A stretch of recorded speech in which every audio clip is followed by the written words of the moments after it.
Okay, folks, well, I want to welcome you to day number 2 of the Health and Music Festival. Welcome.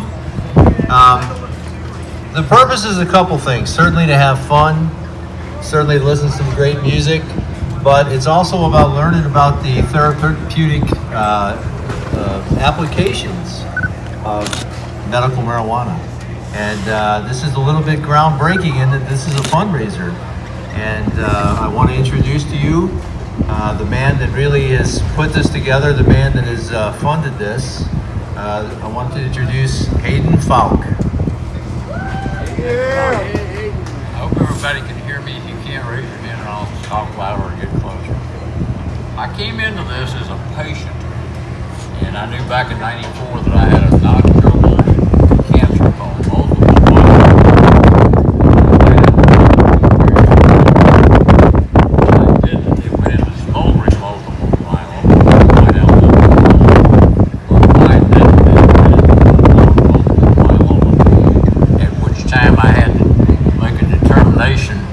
Go ahead and start treating whatever available treatment was at that time.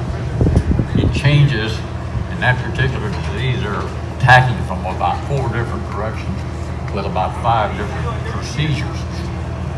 So you go into one of these things, you don't know whether it's going to work or not.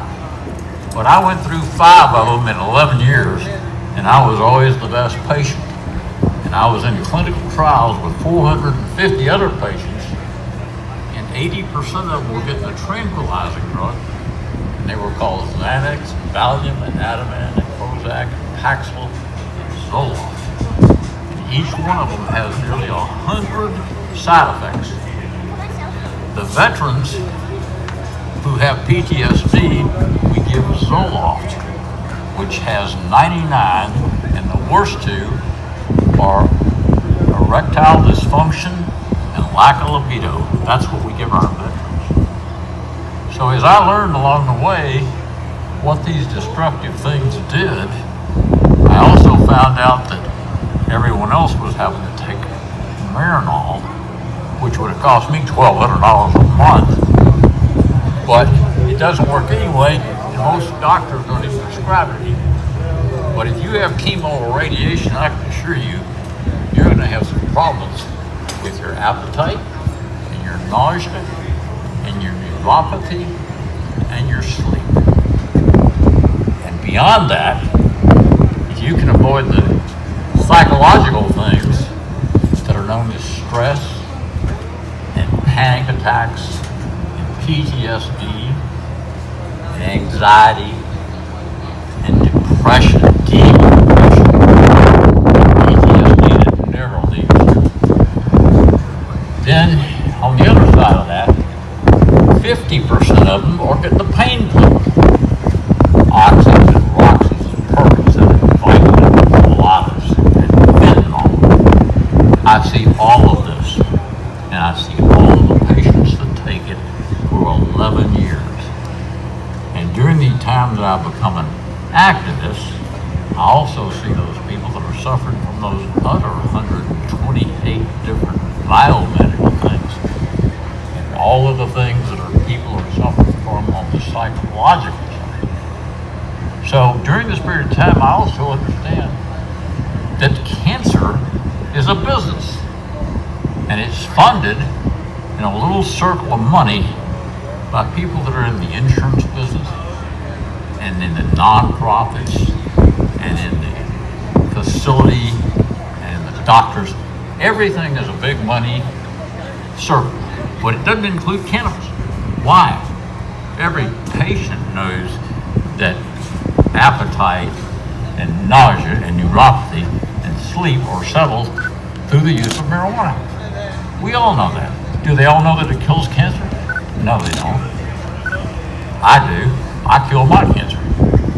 Mine went from 2.3 to 0.1. I didn't get it all out because I found out that after I was in that period of taking over 500 milligrams of Rip Simpson all day, that I lost my appetite.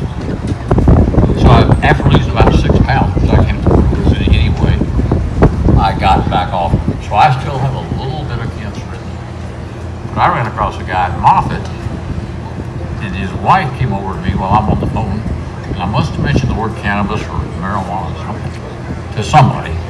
And she gives me a little note and says, "Would you go over and talk to me after you get off the phone?" I went over there, and she told me a story of going into the hallway with her doctor in Moffat about 6 years earlier, way back in the days where everything was illegal. And this pain management doctor, who's now a palliative care doctor out in California, he told her that if she didn't go to California and get him on Rexentanil, he was going to die. Did she know that? She said, "Yes, I understand. I think he's going to die anytime." He goes there, she gets the dry weed, puts the alcohol to it, and the solvent dissolves out the cannabinoids and the terpenes, and she fashions it into Rexentanil in her kitchen. Always worried about catching her kitchen on fire. So, what's the result for him? He's cancer-free. Not cancer cured. I don't think you're ever cancer cured, but he's cancer-free for over 5 years. I met him downstairs in the cafeteria. He seemed normal to me. He said it was back. He knew it was back. He felt it. And he didn't know the outcome because he didn't have the test results back. But he thought he'd go back on Rexentanil again. You know what he had?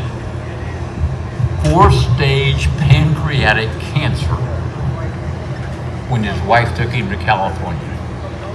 Nobody beats 4-stage pancreatic cancer. But I know people that have beat brain cancer and acute leukemia. Myself, many. There's thousands of people who are justifiably, in their mind, they are cured. Did they get cured mentally or did they get cured physically? Who knows? Who cares? But for them, they're living a normal life just like I am. My everyday life is better than the day before. I am totally secure in who I am, where I am. I think I live in heaven. If I don't, I live that way anyway. But I know what it's done for me. It's not only taking care of my mind, I'm much wiser. 8 years ago. And I feel like I'm 55. I think I'm productive at age 55, which was my most productive period in my life. But I'm as creative and focused, and I'm as reverent as there is anybody on this planet. My productivity can be matched against anyone. My endurance is good. And by thinking I'm 35 years old, I don't take any testosterone. I don't take any libido drugs. I don't take any performance drugs. And I think I'm better every time out. Now, a lot of that is just what goes on over here. But I use enough THC and I use enough CBD that I think I'm at the level. Nobody treats me at Moffat like a guinea pig on the cannabis side. They forbid me to put anything on their blogs, and they forbid me to use the word cannabis to my medical team, which means there are 4,000 employees. Now, is that right? No. Is it right for American Cancer Society to take it $887 million a year and give out 17.2 for research and none of it for cannabis? No. The nonprofits, which there are 15,000 medical nonprofit 501cs, they think if they give back 15% to research that they're doing somebody a favor. That's the culture of those nonprofits. What we did, what I stuck my neck out to do, was to form a new approach to cannabis research because of not big pharma and big alcohol aren't going to fund it, and everybody else seems a little afraid to fund it. Tell the world that we're ready to fund it. I can promise you it won't take but $5 million. We'll prove that it doesn't, that it stops the metastasizing of cancer, so that the first thing you get when you get the diagnosis that you got some badass cancer, you better get a reception on that. But purpose of this event is to raise the awareness. Let's get the celebrities, let's get the athletes, let's get John Boehner, let's get anybody we can to support this, because the Israelis have brought it this far. They've already discovered that it works on 129 different biomedical problems. So my theory is, if we take what they've done, and they always win all of the Nobel Prizes for medicine, we should know that. What they've already done, we take it here and advance it through our system in our location and create jobs. That's what we can do here. That is the plum of the industry. There'll be a day when cannabis sativa, whether you use it as medical marijuana or we use it as industrial hemp, those are going to be commodities traded on the world market, just like pork bellies. What research won't be, and this approach of using nonprofits gives us the ability to maintain something. The American Cancer Society has been around 105 years. They brought in $4.6 billion and they've never spent a dime on cannabis research.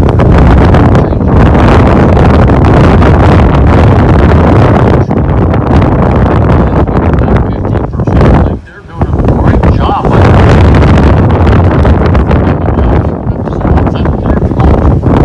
Ours is to put 70% of the money we raise back into research and minimize our cost. If we can put more than that into research, I need your help, but it's the right thing to do. The timing on it is so right. There are people in this country who are looking to give their money to something that can be advanced and something they can see the return on quickly. I'm a patient, but I've gone to the last 5 years of international therapeutic cannabis conferences. I go to the MJ Biz conferences on the business side of it, and I can tell you that this industry is fixing to explode in Florida. I go to the hemp conferences in Tennessee and Colorado, and that industry is going to be 10 times bigger than the marijuana industry. We're sitting in the perfect ozone.